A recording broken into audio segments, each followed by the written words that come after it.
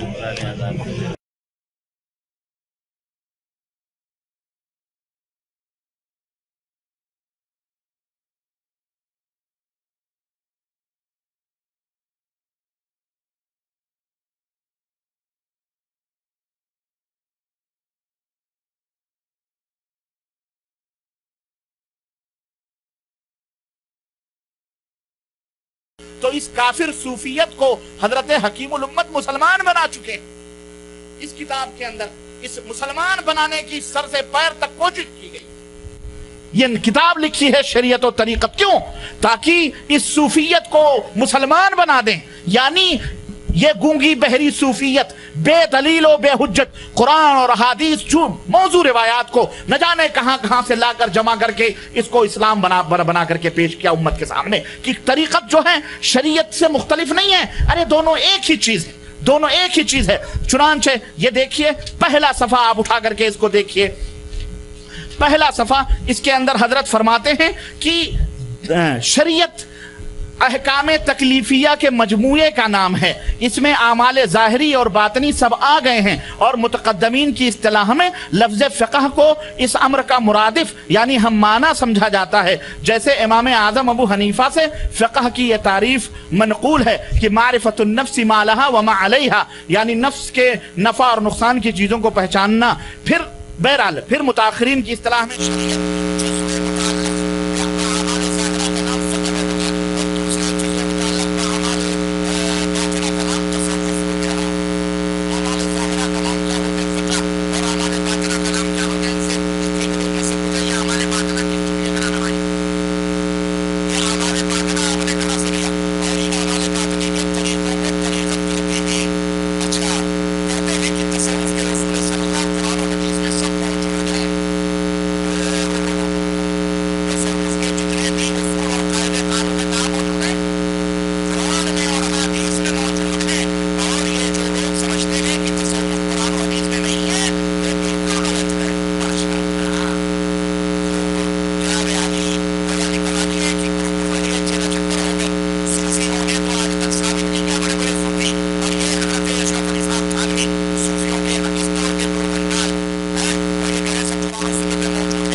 علماء کا بھی کہ تصوف سے قرآن و حدیث خالی ہیں. خشک علماء, خشک علماء جو کہتے ہیں کہ تصوف میں قرآن و حدیث نہیں ہے, وہ کون لوگ ہیں؟